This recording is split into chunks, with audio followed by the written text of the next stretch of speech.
Naririnig ka nila ka-misteryo stories. Ikaw ang susunod na kwento.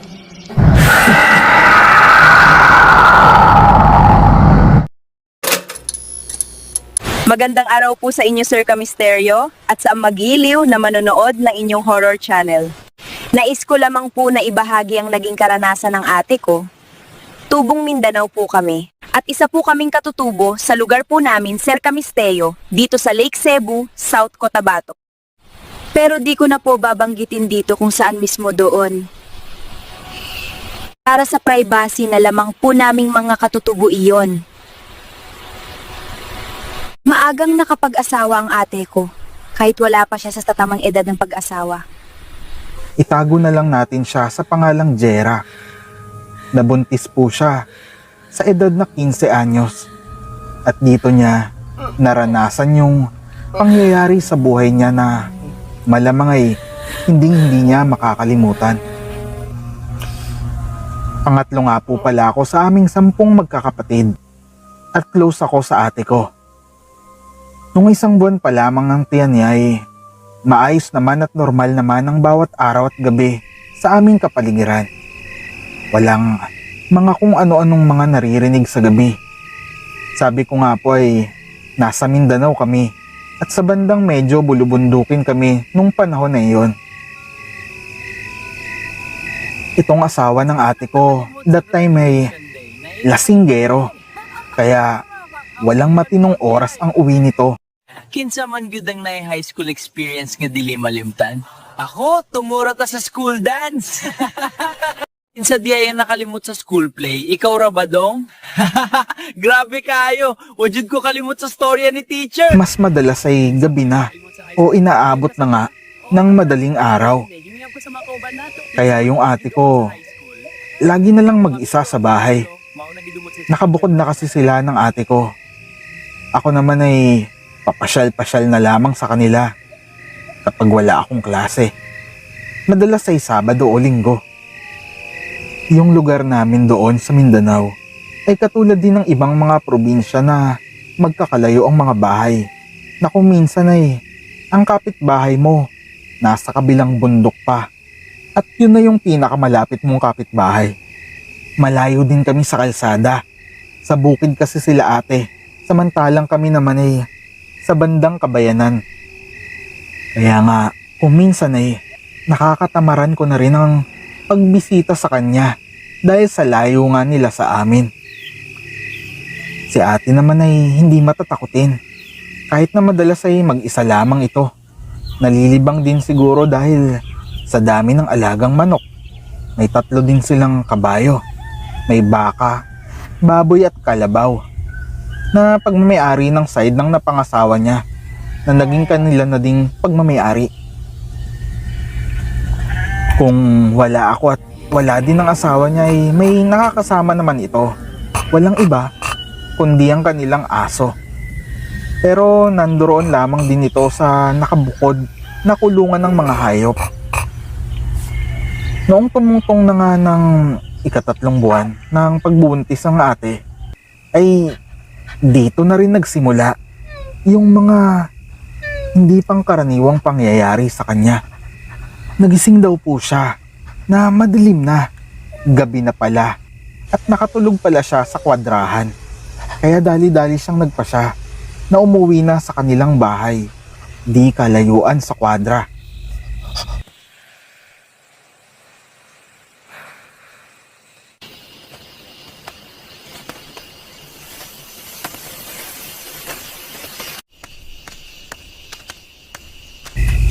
Nang magulat daw siya na may nakasalubong siyang itim na malaking baboy.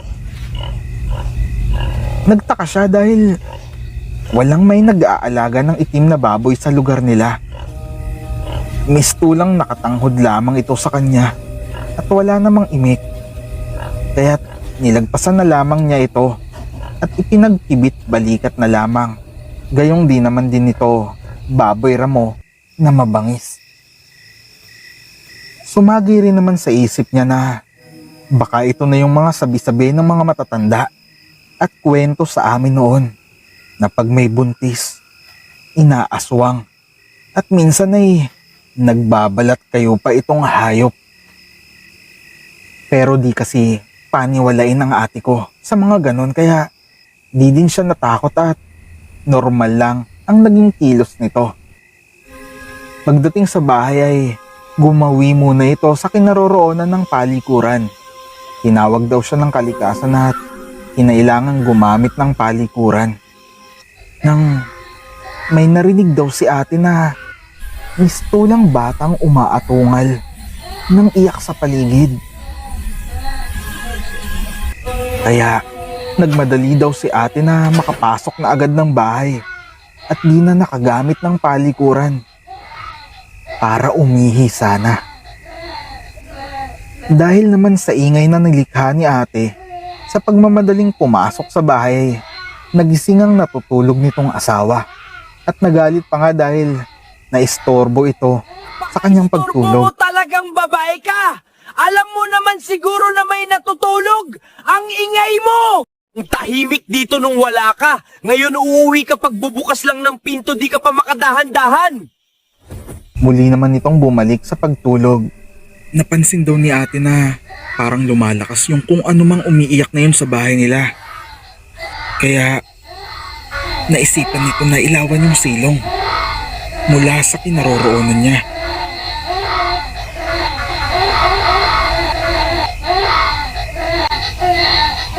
At nakita niya ang isang pusa na umaatungal sa ilalim ng silong.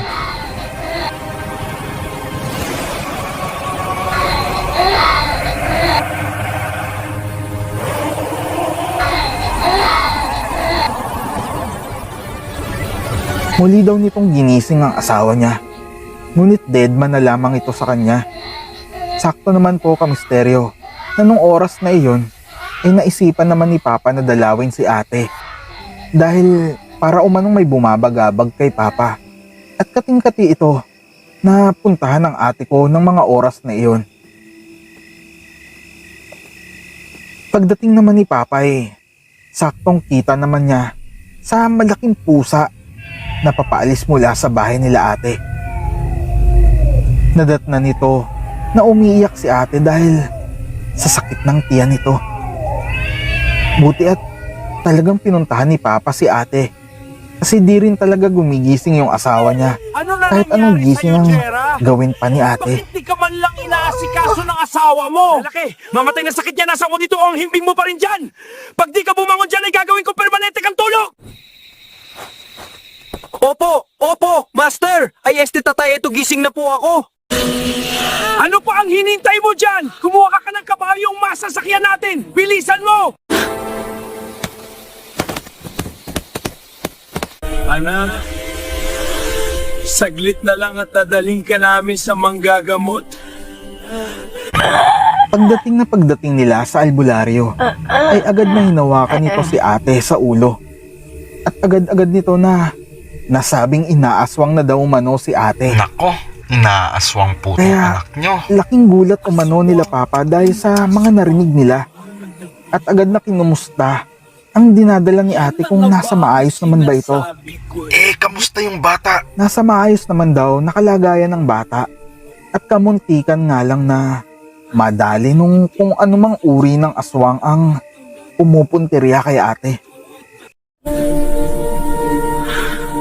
Maayos naman po ang bata sa sinapupunan niya.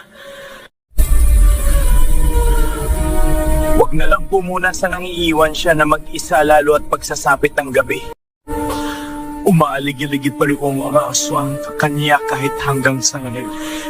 Dito. Ito kasing asawa niya nga nang may kasalanan walang kakwenta-kwenta laging nasa inuman! Subukan mong umalis ng bahay ninyo! Talagang puputulan kita ng paa pala humog ka! Aining mahilig ka siguro magpagabi sa daan Naku, ramdam kong namarkahan ka talaga! Nako! Sinabi niyo pa! Matigas din ang ulo niyang isang iyan, madilim na nasa gubat pa! Di na muna maaaring mag-iisa ang ate dahil nasa paligid lamang umano at aali-aligid ang umaaswang kay ate.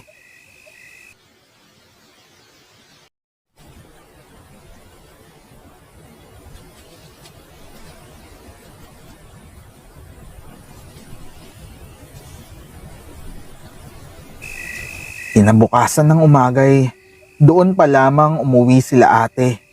Dahil nga sa delikado, basta madilim pa.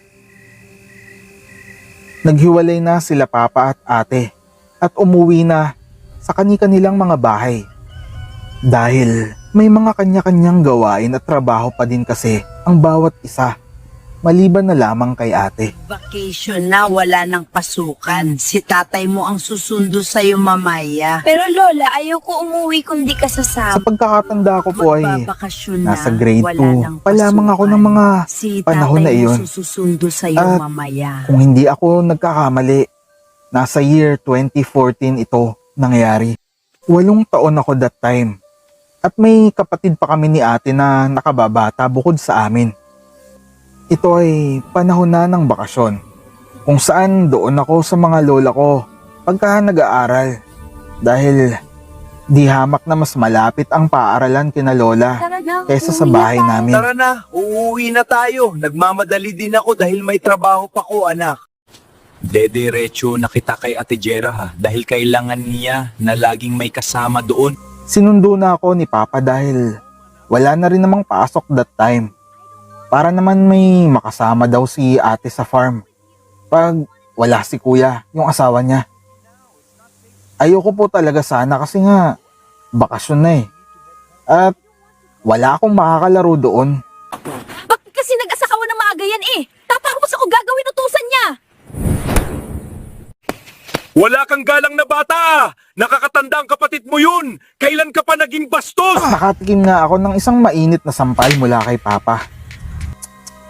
Dahil sa pagsagot ko ng pabalang. Pero mas lalo na akong hindi sumama at hindi na rin pumayag dahil doon.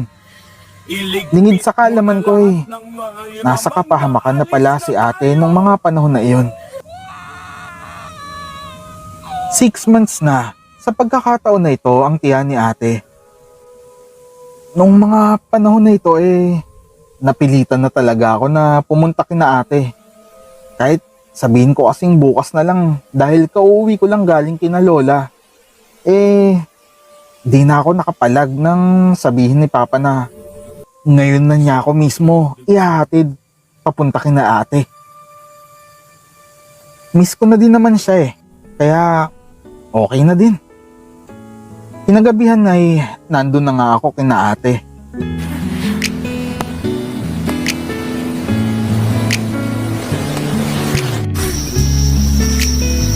Ang laki mo na talaga, buti naman at pumayag ka na samahan ako dito. Nga pala, kumuha ka pala ng kamangyan at gomang sunugin bago tulyan dumili. Eto yung ayaw ko dito, uutusan na nan ako ng uutusan nito. Ang dami mo namang reklamo. Ang sakit na naman kaya ng tiyan ko. Kaya nagmadali na lang ako sa inuutos nito sa akin. Tamad nga kasi talaga ako. To be honest, Kamisteryo. Kahit bata pa lang ako eh. Utos Lagi lang akong ng napapagalitan utos, dahil nga nakakapagod sa katamaran na, ko. Naglalaro pa ko eh. Pagkaya ninyo na po, gawin ninyo na lang po. Your rudeness is unacceptable, young lady. Mo! Abat iba talaga ang ugaling batang ito ah. Bastos ka ah. Niya, nangangatwiran lang po ako kung sumunod naglalaro ako, oh. Nangangatwira lang po, di lang na tayo gusto mong Pagka ako, nangangatwiran dahil ayoko pong sumunod naglalaro ako, oh. Pero that time, kumilos na lang ako kahit tamad na tamad ako. Kasi alam ko na kailangan eh. Nagtataka na naman si ate noon. Bakit daw ang sakit-sakit ng tiyan niya? Sabi ko naman, hala, ewan ko, hindi ko alam. At ano ba ang dapat kong gawin? Ang hirap nung time na yun kasi wala naman kaming cellphone doon. Kung kakailanganin man ng tulong. Napatingin akong bigla sa may itaas ng bahay na talagang sana ay di ko na lamang ginawa. Nakakita ako ng isang nilalang na mabalahibo na di mawari kung unggoy o kung ano. Sabi ni ate ay magsaboy daw ako ng asin. Kaya agad ko namang ginawa yun kahit nahihintakutan ako sa mga nangyayari. At dahil sa sobrang takot ay parang nahugutan ako ng lakas sa buong katawan ko.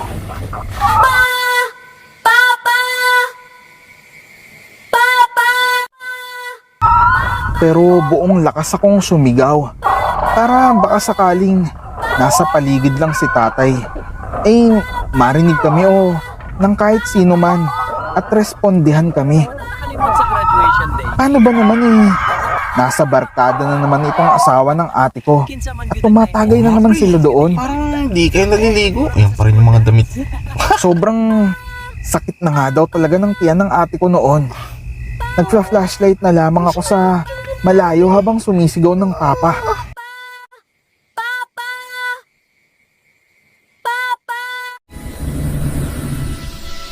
Wala talaga sa isip ko nung mga panahon na yun na aswang na pala yung nakita ko na yun sa ibabaw ng parte ng bahay nila ate. Kaya napatanong ako bigla kay ate na Di kaya inaaswang ka na? Nakakita ko ng parang malaking unggoy sa bubong. Pagtitignan ko nahihilo ako. Oo, inaaswang naman talaga ako. Kaya nga di ako dapat maiwang mag-isa. Sobrang sakit na talaga ng tiyan ko. Parang di ko nakakayanin. kung ano-ano nang naiisip ko nung oras na yon. Pinaghalo-halo ko na nga yung bawang, suka, asin, at kung ano-ano pa. At isinaboy ko doon sa ibabaw na parte ng bahay nila ate. Naaninag ko na si Papa sa di kalayuan. Ngunit sobrang sakit na ng tiyan ni ate. Ate, kailangan natin na makalabas. Salubungin na natin si Papa. Masyado pa siyang malayo eh. Pero ang tanong, ate, kakayanin mo ba na maglakad? Oh, kakayanin ko. Tara na.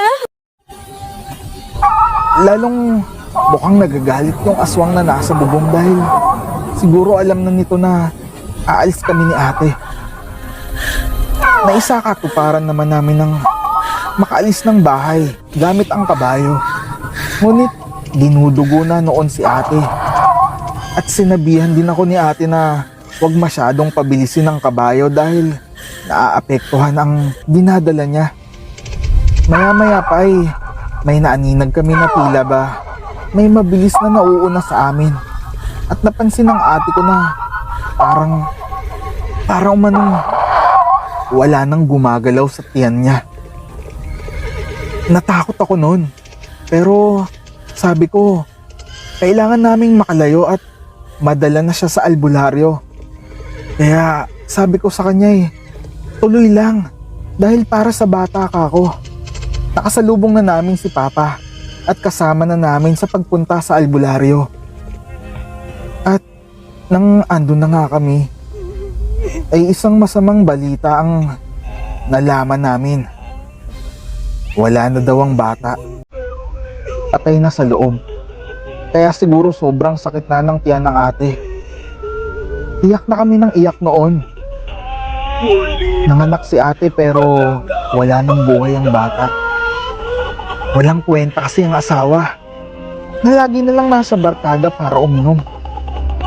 Lalaki sana ang pamangkin ko na doon na lamang namin nalaman dahil nga sa di naman nakakapagpa-check up o kahit ultrasound man lamang si ate. Ang itim-itim ng bata nung nailabas ito mula sa sinapupunan. Nakakaawa talaga ang itsura. Umuwi pa nga yung asawa ng ate ko Lasing na lasing pa. Walang alam na patay ng anak Ano yung nila. hawak nyo? Bakit kayo umiiyak? Pwede ba? Kahit ngayon lang magtino ka namang kasalanan mo to Patay na ang anak mo.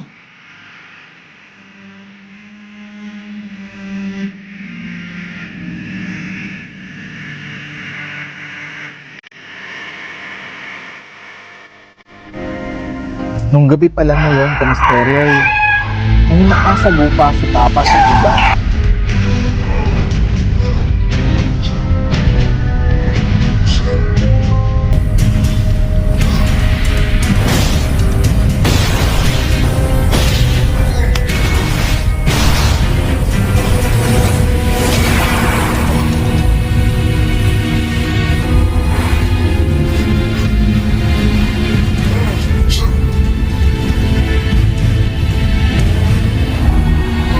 gabi pala na yun, kamisteryo, ay may nakasagupa si Papa sa gubat.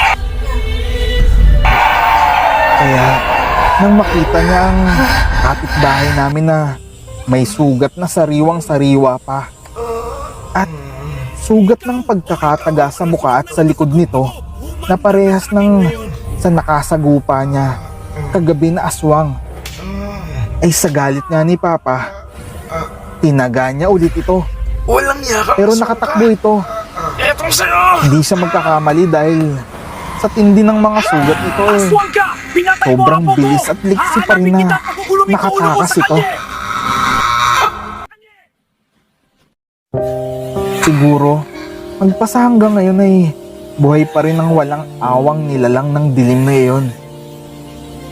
Ang asawa naman ni ate ay kung kailan nawalan ng anak, saka pa lamang nahimasmasan at sising-sisi na sana daw pala ay sinunod na lamang nila yung sinasabi ni Papa na sa bayan na lamang sila ni ate manirahan. Humingi man siya ng tawad habang buhay kay ate. Wala nang magagawa ito at di na maibabalik ang buhay na nawala dahil sa kapabayaan. Di naman po sila naghiwalay at lumipas din ng ilang mga buwan ay muling nagbuntis ang ate at naging mas triple na ang pag-iingat nila lalo ng kanyang asawa. Ngayon ay 7 taong gulang na ang pamangkin ko at masaya naman ang kanilang pamumuhay.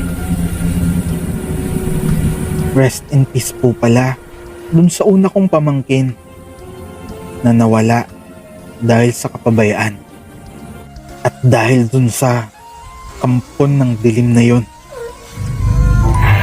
na mukhang hanggang ngayon ay umiiral pa rin dito sa mundong ibabaw.